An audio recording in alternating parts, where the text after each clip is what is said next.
عزت نفس کسی شخص کی محفوظ نہیں، اب تو اپنے ہی نگہبانوں سے ڈر لگتا ہے۔ ڈنکے کی چوٹ پر میں ظالم کو برا کہتی ہوں، مجھے سولی سے نہ گولی سے ڈر لگتا ہے۔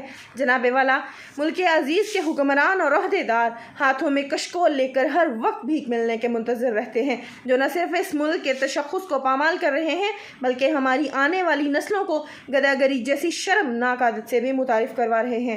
تاریخ میں ایسی کئی قوموں کے قصے رقم ہیں جن قوموں نے اپنے سروں کو جھکا کر دستے سوال دراز کیا اور ان کا انجام بازار میں بکنے والے سفید جسموں کی مانند کمتر اور حقیر بن کر ابھرا۔ ایسا ہی کچھ حال وطن عزیز کا بھی ہے۔ جناب اعلیٰ، پاکستان پچھلے 10 سالوں سے امریکہ سے بلین ڈالرز کی رقم وصول کر چکا ہے۔ امداد پر امداد لینے کی وجہ اگر ان حکمرانوں سے پوچھو تو جواب یہ ملتا ہے، پاکستان ایک غریب ملک ہے، بھوک اور افلاس بے انتہا، لہذا امداد لینے کے سوا کوئی چارہ نہیں۔ تو جناب والا، میں نے سوچا ان کلمات پر اعتبار کرتے ہوئے ذرا اپنے گھر سے باہر نکل کر تو دیکھوں اس امداد میں ملنے والی بھیک نے میرے ملک کے حالات زندگی کہاں تک بدلے ہیں۔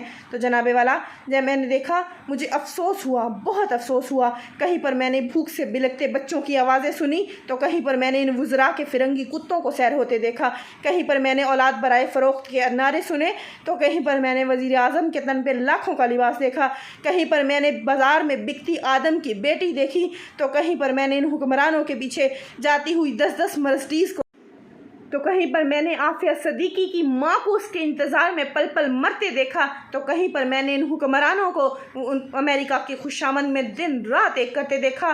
میں کیا بتاؤں میں نے کیا کیا دیکھا۔ میں نے ڈرون حملوں میں مرنے والوں کی لاشوں کو دیکھا، میں نے کئی عورتوں کے اجڑتے سہاگوں کو دیکھا، میں نے کئی نوجوانوں کو بے روزگاری کے عوض پارلیمنٹ ہاؤس کے آگے ہاتھوں میں ڈگریاں لیے آگ میں جھلستے دیکھا، میں نے کئی بزرگوں کو پینشن نہ ملنے کی خاطر پارلیمنٹ ہاؤس کے آگے ہلاک ہوتے دیکھا۔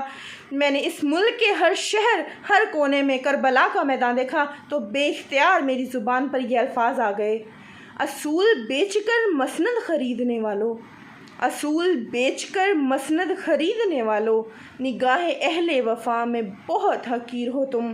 وطن کا پاس تمہیں تھا نہ ہو سکے گا کبھی، وطن کا پاس تمہیں تھا نہ ہو سکے گا کبھی، اپنی حرص کے بندے ہو، بے ضمیر ہو تم۔ جناب والا، اس ملک کی عزت و توقیر کو گروی رکھنے والے ان حکمرانوں نے ہم سے ایک غیرت مند قوم کہلوانے کا حق چھین لیا ہے۔ پاکستان آج پھر سے اسی غلامی کی زنجیر سے بننے جا رہا ہے جس سے آزاد کروانے کے لیے ہزاروں مسلمانوں نے مقتل گاہوں کو سجایا تھا، ہزاروں آدم کی بیٹیوں نے اپنی عزتوں عظمتوں کو سر بازار نیلام کروایا تھا۔ کیا یہ ہے وہ پاکستان؟ میں پوچھتی ہوں،